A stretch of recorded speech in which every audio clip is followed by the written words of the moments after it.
As the saying goes, if you don't have a seat at the table, you're probably on the menu. And right now, women are very much on the menu. You have to reach out and ask people for help. It's really hard to do that. You don't want to do that. I love this idea of a virtuous circle. It's just such a beautiful idea that, your courage gives other people courage. People kind of put up these roadblocks and it's like, I can't feel this. I can't feel that. It's just like, just let the feeling go through you. And it's funny how when you go to therapy, when you think you have nothing to talk about, you actually end up having a lot to talk about. Feeling like you're winning, finding your people. Those are really the things that sustain us, no matter what we're doing in our lives. I don't think you can live on fire alone. I do think you have to have what I call a bonfire or a community of women. I can see how Buddhism too is such a powerful tool for you. My dad, he always laughs that he thinks yoga was the gateway to my Buddhism. It's always the gateway drug to yoga, right? Yes. Are you 60 and want to go to medical school? Great. There is no reason that you can't be productive and helpful and share your wisdom forever.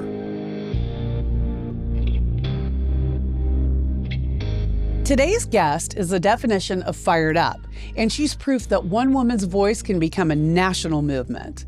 Shannon Watts is the founder of Moms Demand Action, one of the most powerful grassroots organizations in the country, with over 10 million supporters fighting for gun safety and policy change. And she didn't come from politics or activism. She was a stay-at-home mom who turned outrage into action after the Sandy Hook shooting. Now, she's the author of the fierce and necessary new book, Fired Up: How to Fight for Justice Without Burning Out, a roadmap for anyone who's ever asked, but what can I do? The conversation is about power, purpose, and what midlife makes possible. We talk about legacy, burnout, motherhood, and why being told you're too much might actually mean you're right on track. If you've ever felt angry, exhausted, invisible, or just done with playing small, this episode is for you. So settle in. Shannon's about to drop wisdom that'll stay with you long after the credits roll. And don't forget to follow the Iconic Midlife wherever you get your podcasts. And share this episode with one woman who's ready to use her voice. Shannon, welcome to the Iconic Midlife. I'm so excited to have you here. I'm thrilled to be here. Oh my gosh. Well, it's just so lovely to get to chat with you again. You've been so busy. First of all, how is your summer going? Is it summer? Yeah. It certainly feels like it. It's writing a book is such an interesting process because I went from really rallying the troops of Moms Demand Action. I probably traveled 2 weeks a month to sitting in a chair for 9 months. Like I felt like I was giving birth. It really took 9 months. And every day you sit down by yourself. It's a lot of solitude. You stare at a computer screen. You think. And it's just a lot. It was such a difference between what I'd been doing. And then you have a year between when you finish the book and it comes out. And you're doing all this publicity and going on the road. And I mean, no one necessarily realizes it's a 2 or 3 year process. Wow. So like from start to finish. Yes. I mean, were there days, did you experience like writer's block where you just couldn't even? I mean, I was in tears a lot because it's frustrating to try to figure out what you want to say when you have so much to say about something. And then there are days when you think, who wants to hear what I have to say? Or what if I don't say the right thing? Or what if I'm just saying it the wrong way? And I hired a book coach probably 6 months in, and that was hugely helpful. I interviewed a bunch of people, and when she said to me, "I will be your left brain," I was like, "You're hired." Oh my gosh, that's amazing. So you had somebody you could like bounce your ideas off of. Yes. Because that just seems so daunting anyway, like writing a book. I mean, wow. But you were definitely inspired. What was the thing that really made you want to write at this time? What was like, okay, I have to put this pen to paper? I wrote a book in 2019 called Fight Like a Mother, and that was really about how women could do what I had done in their communities or their states on whatever issue really resonated with them. And I just wanted to memorialize what we had accomplished and how we did it with Moms Demand Action. And it was very focused on gun safety. And so then when I decided to step back at the end of 23, I can remember I was running on the treadmill one night and I looked down and my call said I was getting a call from Maria Shriver, who I didn't know. And as one does when they get a call from Maria Shriver, they jump off the treadmill and answer it. And she said, I have a book imprint and I really admire your work. And I would like you to write something for my imprint. And I said, sure, what about? And she said, well, what have you learned about women through your career in activism? Well, that's a very big book. And so the more I thought about it and the more I talked about it with friends and colleagues, the more I realized that what I had seen over and over again in my work with women is that men are taught to fulfill their desires and women are taught to fulfill their obligations. And I want to encourage them. I want to summon their audacity and get them to ask themselves every single day, what do I want? And just to have that question top of mind, because, I always say women don't fear their fire because they're weak. It's because they're wise. They know the system is set up to stop them at every step of the way. Because all of these obligations and all these shoulds are roles that we have taken on either, by de facto in society or because we need to, but they just become so all encompassing that they become our identity. Mm-hmm. I think what you've done has been absolutely amazing. And I think it's interesting because I've been, reading your books and they're so good. And you have referred to yourself as an accidental activist, which I thought was like brilliant. I'm like, oh my gosh, this is great. Because it's not like from the beginning you set out to, create this amazing movement and really put yourself out in front. So what do you think that says to the power of women in midlife to be able to do something like this? Yeah, I started Moms Demand Action at 41. After I had been living on autopilot in a lot of ways for a long time. I found myself in a career I didn't want. I found myself in a marriage that wasn't working. And I had to extract myself from those things before I was able to live on fire. And that's really just a metaphor for figuring out two things, what's limiting you and what's calling you. And I tried a lot of things in the 5 or so years between leaving my marriage, leaving my job, and what came next. And I want to be clear, I'm not a unicorn. I think a lot of people see what I've accomplished and say, oh, wow, she must be a born leader. I knew nothing about gun violence prevention. I knew little to nothing about the legislative process. I knew nothing about organizing. I had severe untreated ADHD. I had a debilitating fear of public speaking. In fact, if you had told me this would have involved public speaking, I probably wouldn't have started the Facebook page. And I was not the person that someone would point at and say, oh, that woman over there, she should take on the most powerful, wealthy special interest that's ever existed. And yet I was exactly the right person for the job because of the values, abilities, and desires that I had personally. So that's really what my book is about, the formula for living on fire. When we figure out what that is for each of us, we can have big and little fires in our lives to the very end. Do you think that because you started the movement at 41, that you had already had this life experience? You had lived, you had been married, you'd had kids, you'd worked out in the workforce. Do you think that helped you when you started the movement? I mean, do you think you could have done this in your 20s, like when you were younger? Or do you think that you needed to be at that point in your life right then and there? I couldn't have done it well. I've always had a certain tenacity. My husband refers to me as being indomitable. And I'm just very tenacious. If I have an idea and I think it's a good one, I will not let go. However, it wasn't until I was 41 years old I had found finally the love of my life. We were in the process of blending our two families. I had, if 10,000 hours in something makes you an expert, I was certainly that in knowing how to build a brand and tell a story and message, something that was critical for starting Moms Demand Action. I had become a practicing Buddhist in my 30s, which certainly helped me understand how I wanted to be a leader.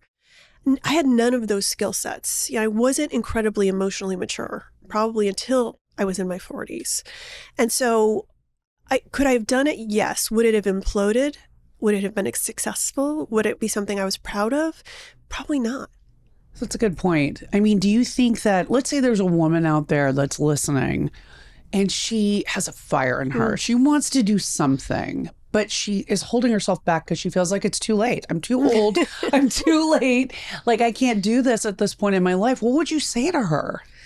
You are never too old, and it is never too late. And that's a message that I talk about all the time. There's so much right now about what women are doing, which I think is great because my mom's generation didn't have that, right? She was expected to disappear as soon as I left for school. When I was 18, she was, I guess, supposed to take up a hobby and sort of sit on the sidelines the rest of her life. And what I'm so excited about as a Gen Xer is that we can do new things until the very end. You know, I'm 54 and I feel like I'm just getting started in a lot of ways.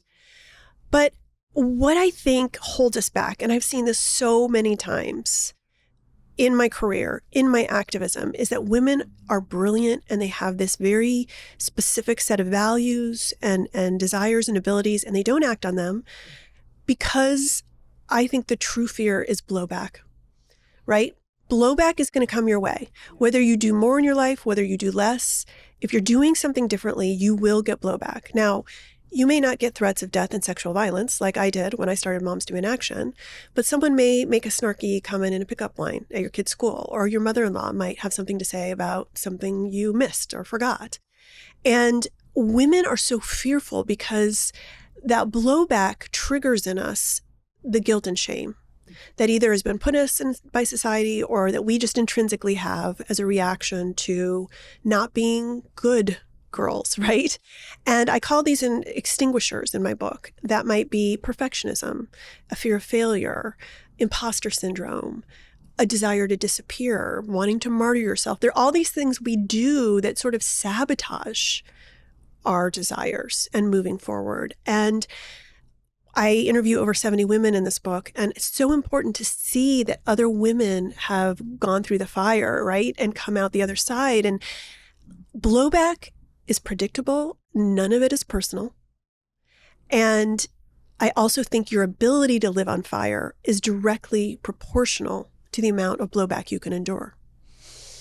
That's a good point. You know, I think too, we have this sort of fear as women of not being liked, right? It's like, oh, well, if I speak up too much, or I'm too loud, or I'm too angry, or I'm too this, too much, too that people are not going to like me. So how do we kind of let go of that as well? It's like, we have to always be likable and affable to everybody, you know? I mean, I talk about how I struggled with this personally, and the extinguisher that the blowback triggered in me was to martyr myself.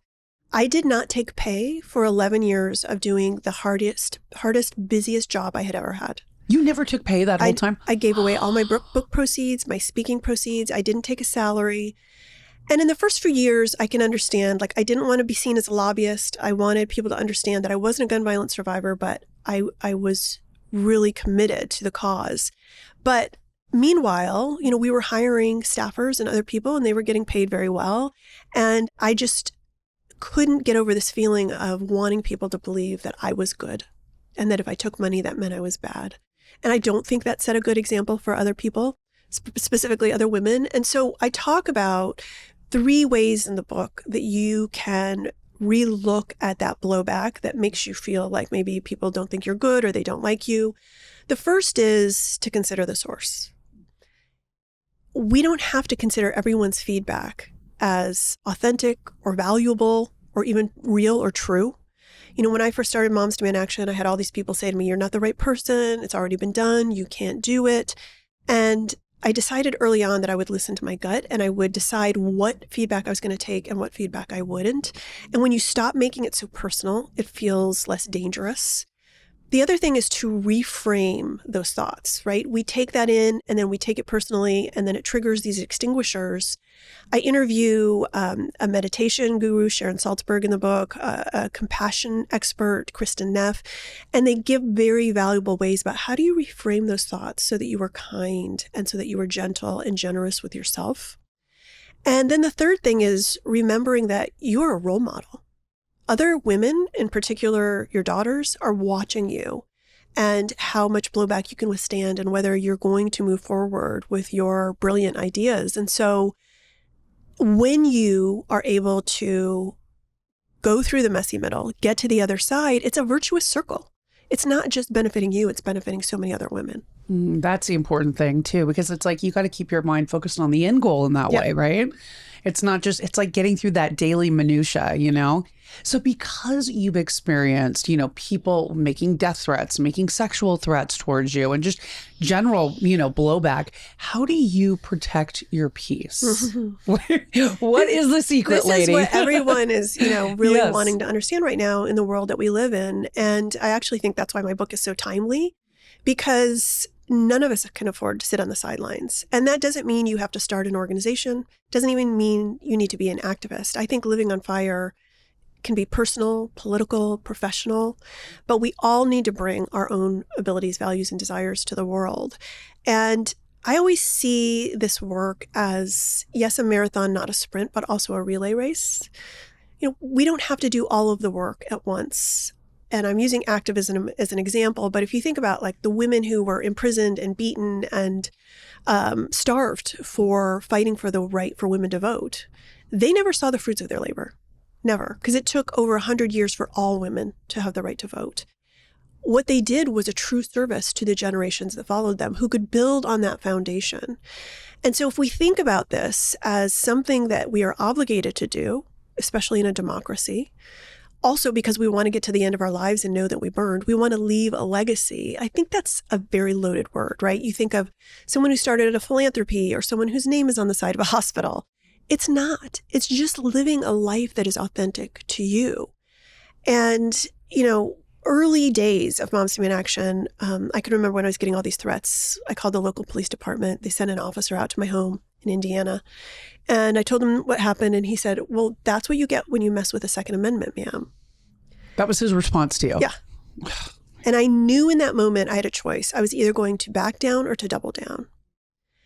And our lives are as big as we make them. We can live very small and be afraid of what's happening in the world or what people think of us.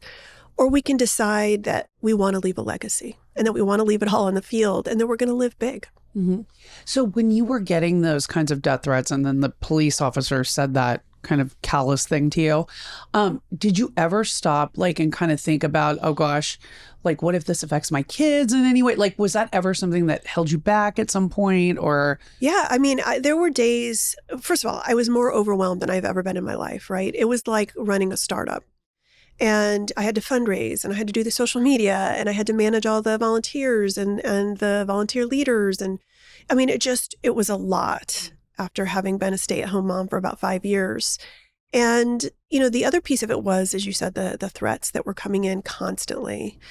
And I didn't expect it. You know, there's sort of a fine line between stupidity and naivete. And I was definitely straddling that. But I did make a decision early on, which was, if I lose my kids, I have nothing left to lose. And these people want me to back down. They want me to be afraid. They want me to be intimidated. They want to silence me. And I wasn't willing to do that. Yeah, you're like, screw them, right? I mean, but it takes that like fortitude and that bravery, like you had to kind of go through, you know. Were there days that you were truly scared? Yeah. I mean, you know, there were people cutting letters out of magazines and sending, you know, these long pasted on letters to like Son of Sam, you know, to my home. There were people who were driving by my house. When I had my first book came out in 2019, armed men were being dragged out of the bookstore. And it wasn't just me, right? It was our volunteers too. They would go to marches and rallies and be surrounded by mostly men with semi-automatic rifles because that's allowed in this country. And in many ways, I think my refusal to back down set an example for other volunteers, and then their refusal to step back set an example for other volunteers. So it, you know, I love this idea. We always talk about a vicious cycle or circle. I love this idea of a virtuous circle. It's just such a beautiful idea that, you know, your courage gives other people courage. So is that what sustained you? Because we all have our days where it's kind of like up and down and all over the place. Life happens, right? So is that what sustained you on the days that you just kind of wanted to like maybe throw in the towel or you're like, oh, I'm so done? You know, being sustained is a really important point. And it brings up something that we polled our volunteers about. And I actually think that this information is applicable to life generally. So it isn't hard to get volunteers to come into an organization when there are so many mass shootings or lockdown drills. It is very hard to get them to stay. And yet we had this amazing retention rate and we grew to 11 million supporters, right? So we decided to poll our people and to say, what makes you stay? You're giving us your time and talent out of the goodness of your heart. Why? And the two things they said were, number one, they felt like they were winning.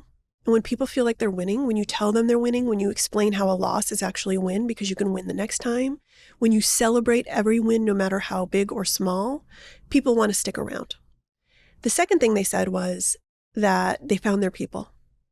And when you find your people, you don't want to disappoint them. You want to keep showing up because you want them in your life. You want to be with them. And especially in like the toughest states to do this work, when you find like-minded women with similar values, that's really rare and unique, and you want to cherish it. So feeling like you're winning, finding your people, those are really the things that sustain us, no matter what we're doing in our lives. And I don't think you can live on fire alone. I do think you have to have what I call a bonfire or a community of women. You know, and I love the fire analogy. And speaking of fire, your book Fired Up is so amazing. It feels like part like manifesto, part toolkit. Like there's so many ways to, enjoy and apply this book to your lives. So what is it that you want women to take away when they read it? I really want women to live in a way in which they are asking themselves, what do I want? There's so many exercises and journal prompts in this book to help you figure out, first of all, what are your abilities, your values, and your desires? That's the FIRE formula. Women downplay their abilities so much. And so the exercises will make you list everything you've ever done successfully. That includes planning maybe a kid's birthday party. These so-called soft skills, which is really pejorative, they're life skills, and they make you qualified to do more things than you can imagine. I also ask you to ask other people, what are your abilities? Because sometimes when we don't see them in ourselves, other people do. And what that does also is helps you realize, oh, there are other skills that I want to acquire, right? That I either don't have innately or have built. That's really important to know, no matter where you are in your life. And then your values. There are thousands of personal values out there, right? I just did an event with Brene Brown, who's sort of the North Star of values, and they change throughout your life. When I was 41 years old in 2012, my values were keeping my kids and my community safe. I'm an empty nester now, so I'm in a different stage of my life, but just knowing what your values are will help you. And then finally, your desires. So many of us have these dormant desires, things we dreamed about or wanted to do. I interview one woman in the book, Giselle Fetterman, who's actually married to Senator John Fetterman in Pennsylvania. And she became a firefighter in her 40s. She had always wanted to be a firefighter. She came to this country as an immigrant. And the nicest people to her were the people who worked in the firehouse on her block. They let her clean the fire engines. And, she just was always enamored. And she's put out dozens and dozens of fires since she became a firefighter. So back to your point of, you are never too old and it is never too late to do what you want.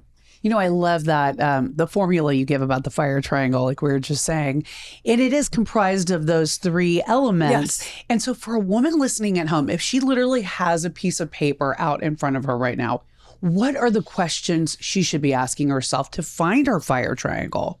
Yes. I mean, again, this will change throughout your life. So you could read this book every single year and it would be different. But what are the abilities you have? When I started Moms Demand Action, I had a 10-year career in communications. I knew how to build a brand and tell a story. What are your values? Like I said, protecting my family and my community. What are your desires? I wanted to stand shoulder to shoulder with a badass army of women to take down a special interest, right? Now, your three sides, your values, your abilities, and desires will be different. But that doesn't mean that they aren't as important, right? It could be, again, something as simple as you really want to have a tough conversation that you've wanted to have for a long time but haven't done it. It could be asking for a promotion. It could be finally deciding to use your skills to help an organization out. There are so many ways to live on fire. But I think a lot of us, particularly women, particularly midlife women, are living on autopilot. Their lives are sort of meh. They're not what we thought they would be. Now, that said, maybe you're just, out of high school or college and you're trying to figure out what you want to do before you go too far down the wrong path. That makes sense. Maybe you're a young woman overwhelmed by family and career and you need to carve out some time for yourself. This works for you too. Or maybe you're a retiree and you finally have the time and freedom to share your hard-earned wisdom with the world. Another story from the book, a woman named Carol Frick. She always wanted to be an author. She ended up being a phys ed teacher to pay the bills for 30 years. When she retired, she went to volunteer at an animal shelter. And she came up with this idea of a couple who falls in love at an animal shelter. She finally taught herself how to write a book, write dialogue, create chapters. Then she decided she deserved to have it published. She didn't want to just self-publish. She sent her manuscript to 218 publishing houses and was rejected every time. Finally, on the 219th time, a man who loved dogs gave her a book deal, and she became a published author in her 70s. Wow, that's amazing. Yes. So this is really what the FIRE formula will do. It is a practice. It's not like you figure out these 3 things and you practice them and suddenly you are turned into something completely different. It really is a discipline and a practice that we have to do throughout our lives. And it can change Yes. from year to year, day to day, like whatever that is. What would you say to women who want to, discover their inner fire, but maybe their partner isn't so supportive? Oh, I mean, that's difficult. And I talk to a lot of women in the book who have struggled with that a bit. I will be honest with you, the night my husband and I went to bed after I started the Facebook page that became Moms Demand Action, it went immediately viral. He looked at me and he said, "This is going to be a big deal." And he did not say it in a happy way because our whole life was about to be turned on its head. And we had just married a few years before. As I said, we were blending a family of 5. And it took a lot of conversation. It took a lot of marriage therapy. This is both of our second marriage, and we committed early on to go once a month, rain or shine. And it's funny how when you go to therapy, when you think you have nothing to talk about, you actually end up having a lot to talk about. And so it was really a navigation to get to a place where we realized our marriage was a container that could hold both of us, but other things too. And it really strengthened our marriage. Now, I will tell you that there's some women in the book who say, for them learning to live on fire, for them finally figuring out who they were, some of them through Moms Demand Action, some of them through other means, realized they needed to leave a relationship that wasn't supportive. And that ended up being the best thing for them. And they finally had the courage to do that. That's great.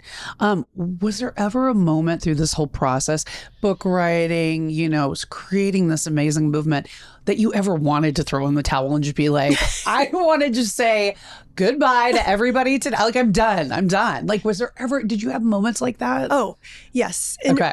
Especially in the early days, as I said, I couldn't believe how overwhelmed I was. I wasn't able to cook dinner anymore, drive my kids to their extracurriculars.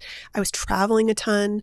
There was actually a time in the early days where I thought about not doing it because I was so overwhelmed. And I got this call out of the blue from a woman I knew in my career. And she was just calling me to ask a question.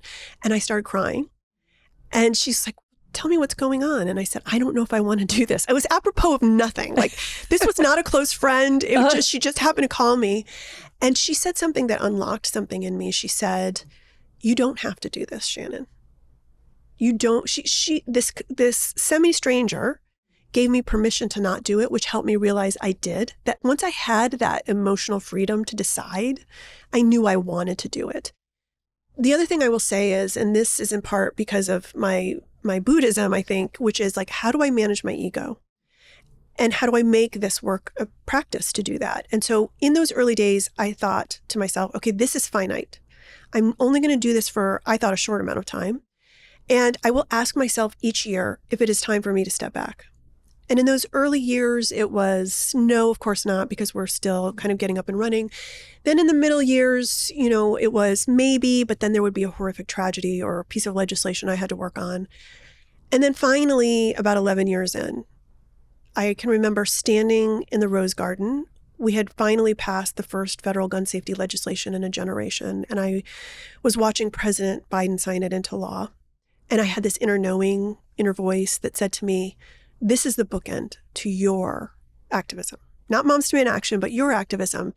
And part of this is because in those early days, a volunteer said to me, whatever you do, don't get founder syndrome. Now, I said, of course not. And then I hung up and had to Google what is founder syndrome. Right. And it's this idea that if you create something, your ego can get so enmeshed that when you leave, it either fails because you're gone and you haven't set it up for success, or you want to burn it down because you don't want it to exist without you, right? And so that was the goal for me, which was to manage my ego and my involvement so that when I left, it would be as vibrant or more than when I was there.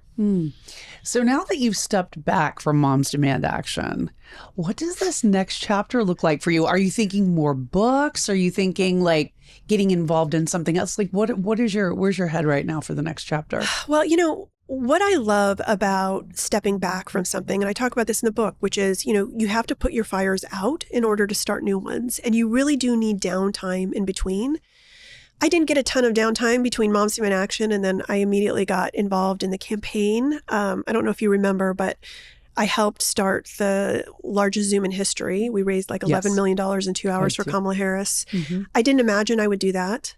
I didn't imagine I would write a book. And what is so amazing about the book is that, one, we've started Firestarter University. So in September, if you've bought the book and you've enrolled in Firestarter University, and something like 800 women have so far, then it's a free year-long online course with people who are in the book and other leaders myself who will teach these courses and help women in that's their bonfire. These 800 women are the women who will lift them up, right, going forward. So I'm excited about that. And then women are taking the book and starting IRL bonfires with the book in over 30 states or something like that so far.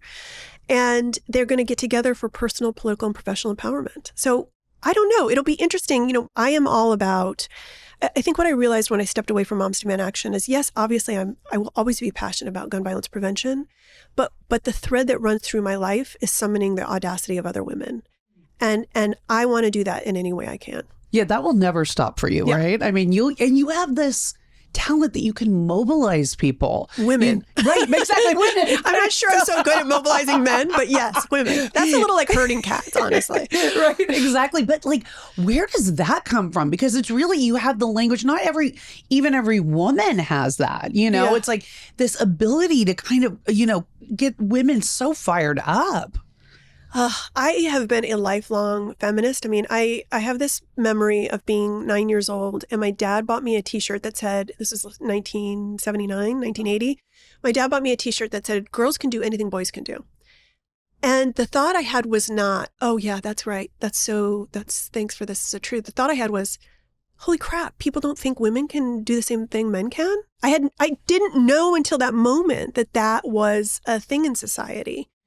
And I really believe that I have always felt so strongly that there needs to be parity in all things, and that I have experienced this firsthand, which is, women often don't get the opportunities and don't get the access. And there's so many gatekeepers. And I just always want to help women bypass those and have power. When you think about, for example, women who are elected to office, we've elected thousands of women to office through Moms Demand Action, including our own volunteers. I'm also on the board of Emerge America, which trains women to run for office. We only hold 25% of the 500,000 elected positions in this country. We're only 5% of Fortune 1000 CEOs. So, we have to be pragmatic about the levers of power we can pull, but we also need more levers. So what is that going to take, do you think? Let's get all the levers going, First of all, it is living on fire. Okay. It is creating a bonfire and lifting other women up and encouraging them to really be their best selves and leave a legacy, and help them figure out ways to get past these gatekeepers. I do think there's a moral imperative right now in this country to run for office for women. Most women don't run until they're 47 years old because they want to have a family and a career first. And I understand that, but we have to make women used to the idea that this can be something you do right out of school. This can be something you do when you're younger, and should be. And I don't mean you have to run for Congress. Maybe you're the local county coroner, or you're on city council, or you're a state house rep. It doesn't matter. It doesn't have to be high office. But as the saying goes, if you don't have a seat at the table, you're probably on the menu. And right now, women are very much on the menu. Very much so. How much is community, like meaning your closest girlfriends, how important are they to you, especially at this time in life, in midlife? There's two interesting things about that. So the first is it's everything. And it is so important to participate in things personally, professionally, politically, because that is where you find your bonfire, your like-minded women and friends. I wrote about this for my Substack because even though I ran the nation, maybe even the world's largest women-led nonprofit, I found myself at 50 with very few close friends. And I was listening to a podcast one day and the podcaster said, you don't have enough friends if you don't have 5 people you can call in the middle of the night with an emergency. And I thought, oh, no problem. I have 5 kids. And then they said, except your family. I was like, well, what is the point of having 5 kids if I can't call them in the middle of the night? But okay. And I wrote about how I set out on this journey to find those friends. And, you know, if it's hard for you, if it's an effort, you're not abnormal. Once your kids, especially if you're an empty nester, or once we reach middle aged, it is very hard to hold on to those connections and those friendships. You don't have as much in common. Maybe you've moved around. Maybe your interests have changed. And so it really does take effort. That's why I think Firestarter University is so important, because it's connecting people. But I love my husband, but going on vacation or going out with women friends is a much different vibe and a much different energy, and one that feeds me. And given the pandemic, given social media, given how polarized we are as a country, having conversations, knowing our neighbors is more important than ever.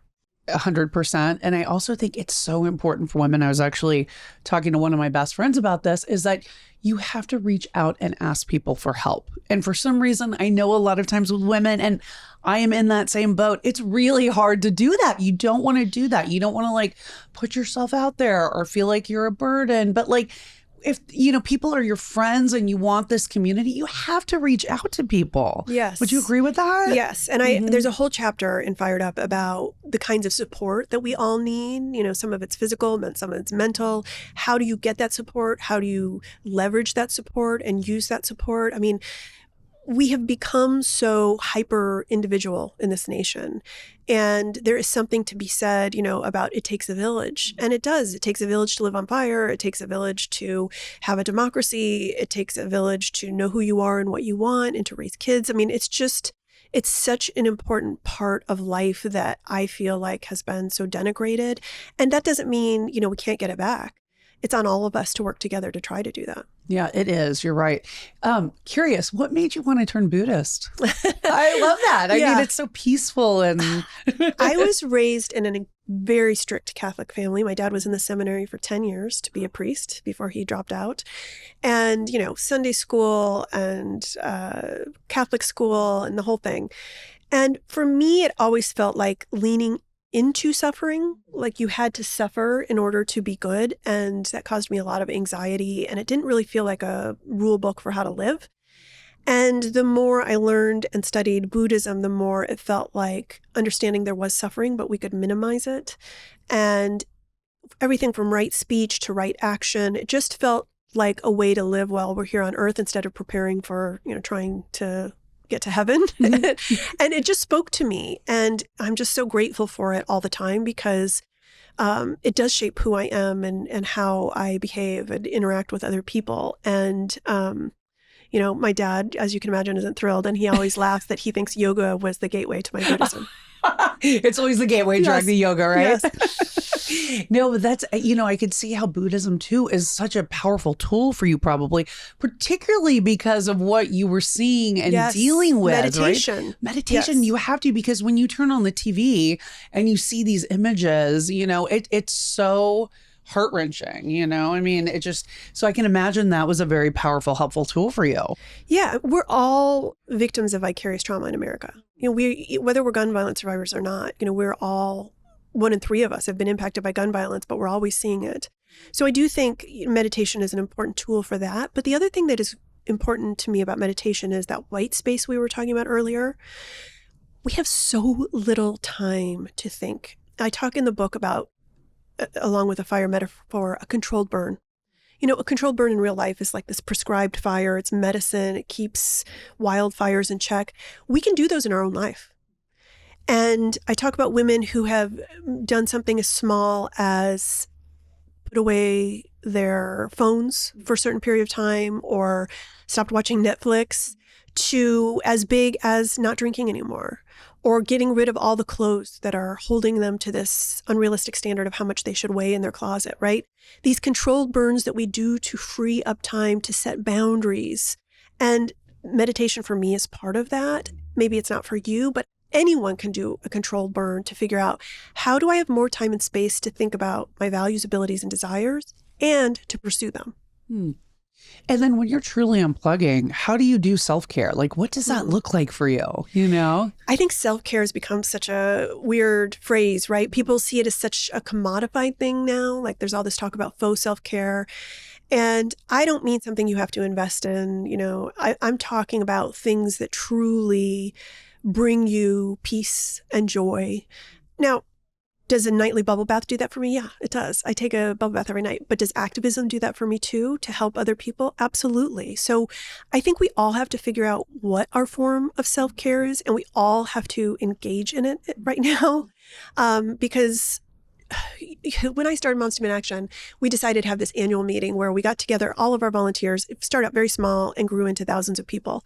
But that first one, I thought, we need to have a dance party at the end of this, because it's a weekend of training and really difficult, tough stories. And we're going to want some lightness at the end. And I really got a lot of pushback. People were like, that's not the right tone. We're talking about gun violence. We shouldn't do this party. And I just felt in my gut that this was the right thing to do. And so we turned off the lights and we had a DJ and people took their shoes off. I believe one woman went to the hospital with a dancing injury. Wow. Like, people went nuts, and it was so good and such a release because it was joy. You cannot have activism. You cannot have a career. You cannot have a personal life without joy. It is such an important part of all of it. And so if we are not seeking out the joy in our lives, if we feel joyless, I think that's a really good place to start with self-care. What brings you joy?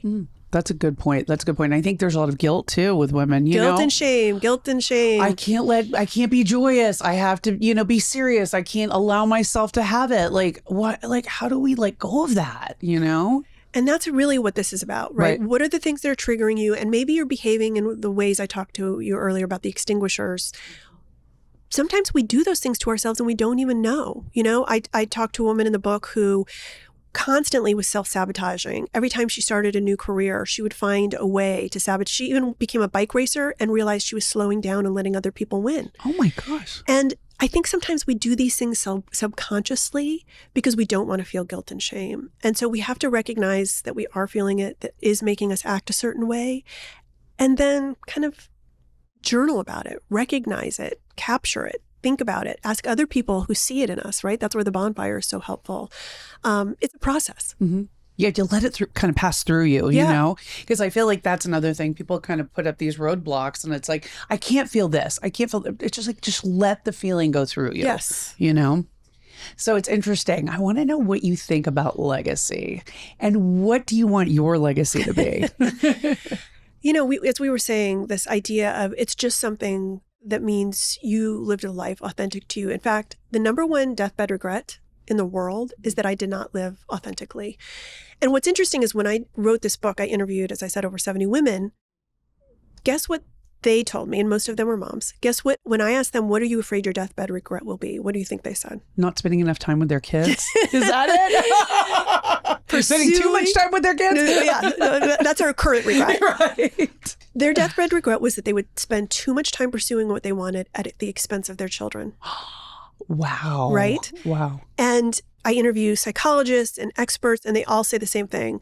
One, your kids want you to have other things in your life besides just them. It's healthier. Two, you're setting an example for your kids that they can pursue what they want when they are adults. And so we need to make sure that, these obligations and these shoulds don't become so all-consuming, including parenting. And when you want to make sure that you're leaving a legacy, it is not too late to start pursuing what you want. You shouldn't consider parenting to be a block to that. In terms of my legacy, if I have encouraged women to run for office, if I have encouraged women to live their lives and burn until the very end, that will certainly be enough for me. I get asked a lot, do you plan to run for office? I actually just moved from California to Florida. Oh, you did? I love being a blue dot in a red state. This is the 10th state I've lived in. Okay. And there's just something to me really empowering about being the underdog. Will I run for office? I never say never, because that would set a bad example for other women. I don't know. Like I said, I feel like at 54, I'm just getting started. That's amazing. Okay. If you had to pick the office, what do you think you would pick? Congress feels very broken to me right now. And on both sides of the aisle, I see a lot of performative legislating. It's almost like you have to be an influencer instead of a lawmaker. I think a lot gets done in the state houses in this country. So I don't know. Maybe that's where I would start. Nice. So if your 25-year-old self was sitting next to you right now, what would she say about you? And what would you say to her? She would say, wow, I can't believe someone who barely graduated from high school and college, thanks to ADHD, is, now one of the times 100 most powerful people. I really made a lot of mistakes, and I think that's normal, right? I married too young. I had kids very young. And it really took me a long time to figure out who I was and what I wanted, and, the values, abilities, and desires that I had to bring to the table. But I'm proud of the way it turned out. And, I think a lot of women who are young end up going down paths that aren't necessarily what they really want because of pressure from society or family or friends. I speak to a lot of women, and it's interesting. A lot of women who are immigrants or the daughter of immigrants feel a lot of pressure to be a doctor, an engineer. Right here. Yep.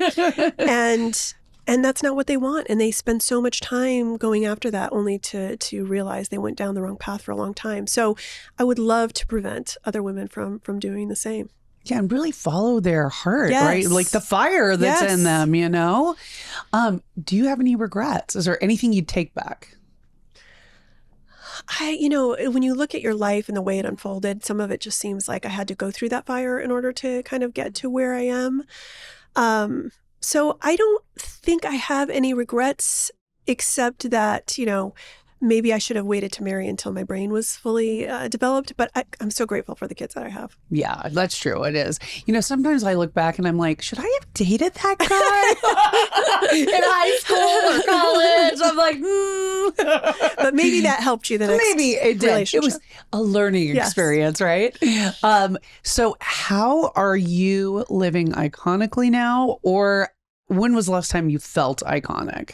Oh, I made the bestseller list. Oh, yeah. Yeah, Congrats. I made the USA Today and New York Times bestseller list, and it was hilarious because I don't think any of us really thought I would. We hoped, but I have this amazing publicist, and I was going to get my hair blown out, and I had my head in the wash tub when I got the call that I'd made the New York Times bestseller list, and that felt pretty iconic. Oh, and then having your hair done on top of it too, you're like, I can take on the world now. That is very iconic. Okay, so when we have our guests here, we always love to play a game. Okay. So today's game is called Fired Up or Fed Up. So when I say the phrase, you say you're either fired up, like, hell yes, you are in, or fed up, totally over it. So here we go. TikTok activism. Fired up. Okay. Is there anybody on TikTok right now that you're liking that I've you think always is a good... liked Olivia Giuliana. She's in my book, and she's got a beautiful story in my book about how she overcame a lot of blowback, and I think she's good. And she's in Texas. Oh, nice. Oh, that's my home state. We do love Texas. Okay.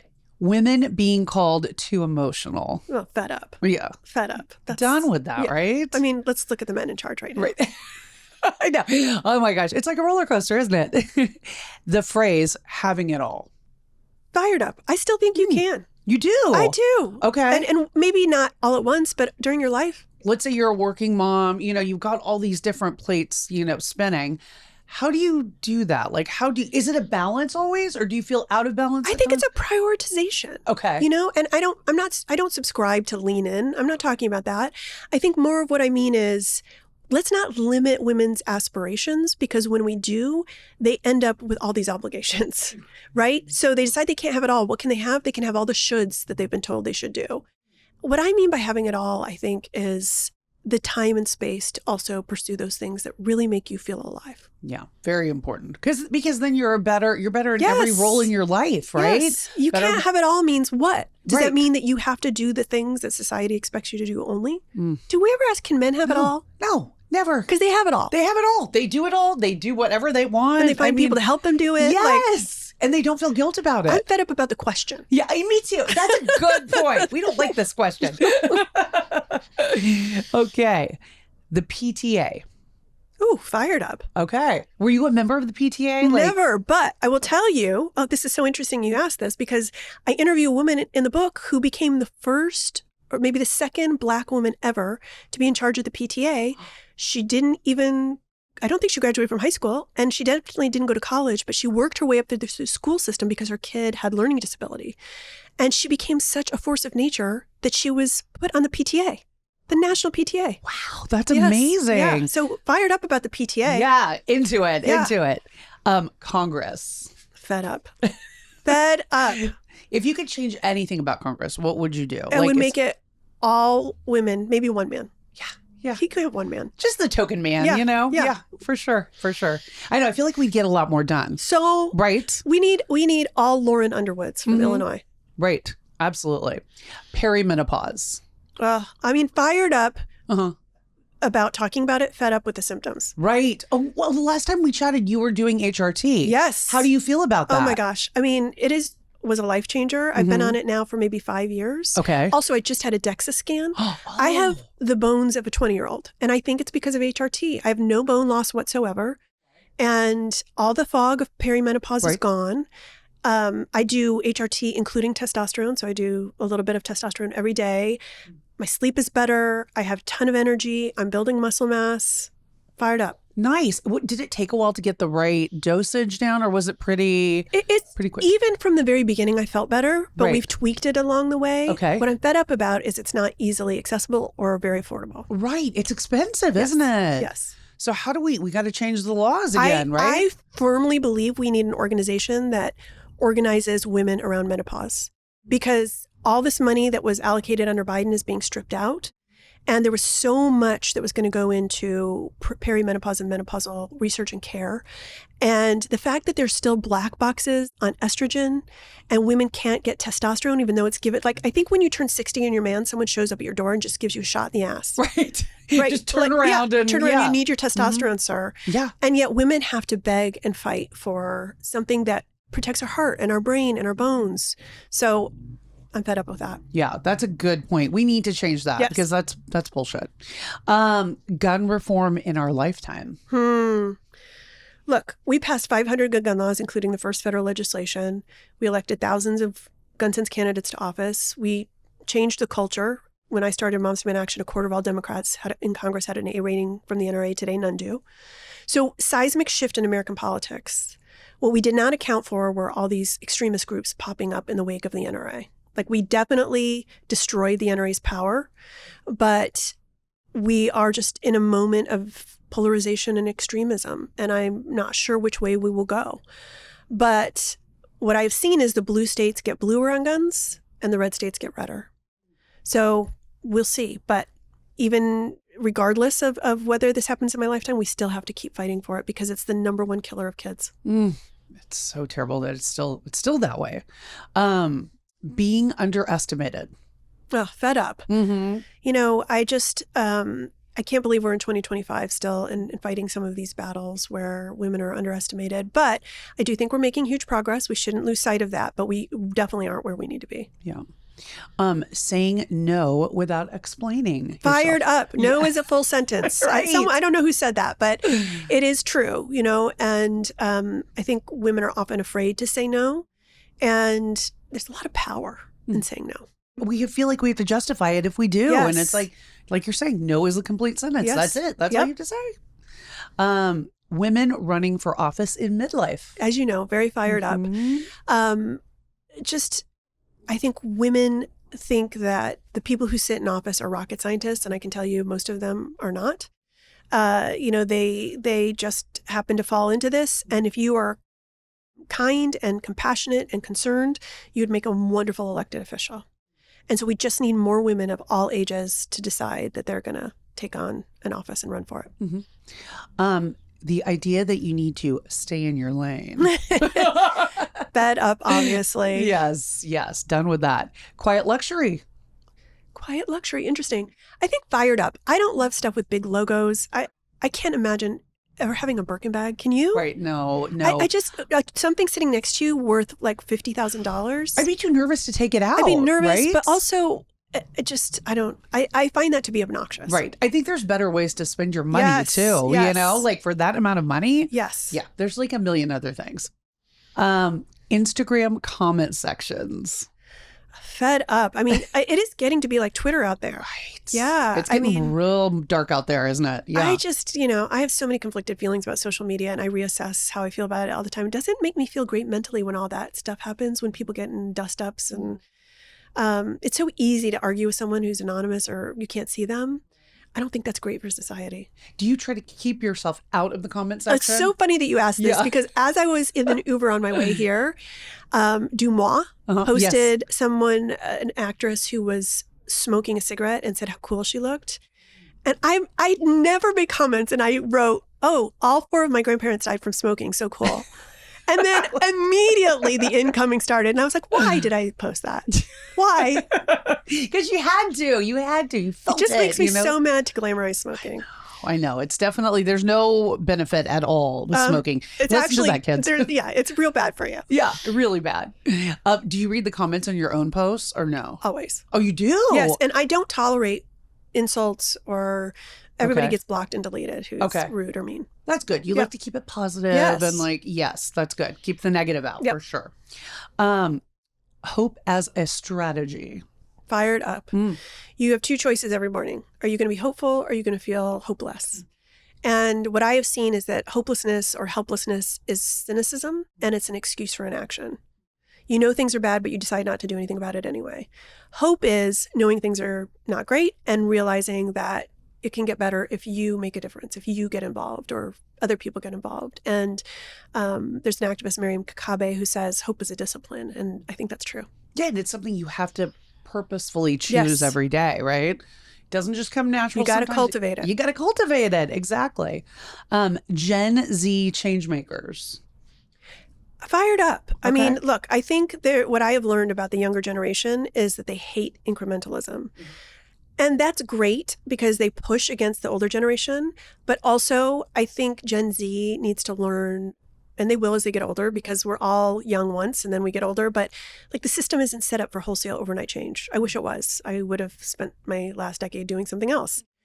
But when you get so frustrated that things aren't happening quickly enough, it's easy to give up. And this is going to last a whole lifetime, and we have to have patience and stay in the fight. So I'm all about Gen Z taking over, and I just hope, though, that they realize that, this is not going to get fixed overnight. Definitely. And last one, midlife. Fired up or fed up? So fired up. I don't know about you. I wake up every day and I'm like, I don't feel my age at all. No. I don't. And I wouldn't go back to being younger for anything. Mm-hmm. I wouldn't. And it was very turbulent and it was very difficult and I learned a lot. I love having wisdom. I love knowing who I am and what my strengths and weaknesses are.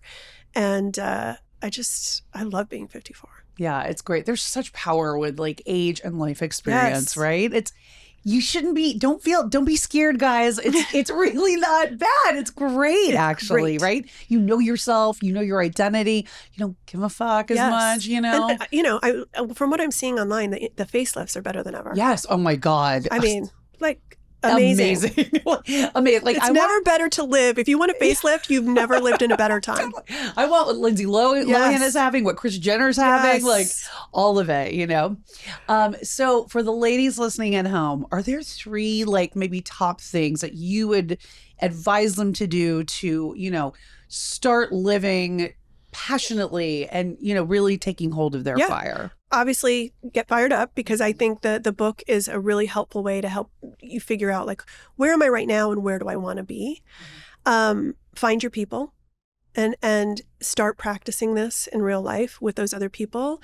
And also decide that you're going to live your fullest, truest, most authentic life until the very end. Are you 60 and want to go to medical school? Great. Like, there is no reason that you can't be productive and helpful and share your wisdom forever. Yes, and there's no age limit. There's no timeline in life, right? I mean, you could be 95 taking up a whole something new. You know, it's not, there's no timeline, ladies. So let's get after it. You know, like today is the day. Amazing. Thank you so much, Shannon. You're amazing. And I just want to show everybody the book, Fired Up. Go get it now. It's amazing. There's so many great tools in here. And Shannon, tell everybody where the best places to find you. Go to Fired Up Book. That's where you can enroll in Firestarter University. You can also find me on all social media at Shannon R. Watts. Yes, definitely follow her. She's amazing. Thank you so much. Thank you. This was so fun. So fun. That was Shannon Watts. And what a reminder that one voice backed by purpose can truly change the world. From building a national movement to reclaiming her own peace, Shannon shows us what's possible when women refuse to stay silent. Her new book, Fired Up, is out now. And trust me, you'll want a highlighter in hand. It's part manifesto, part permission slip, and every woman should read it. If this episode lit something in you, don't keep it to yourself. Text it to a friend, post it, tag us at the Iconic Midlife and at Red Carpet Roxy, and leave a review. Those stars help us reach more iconic women just like you. Follow the show, share it far and wide, and remember, we're not doing midlife quietly. We're doing it on our own terms.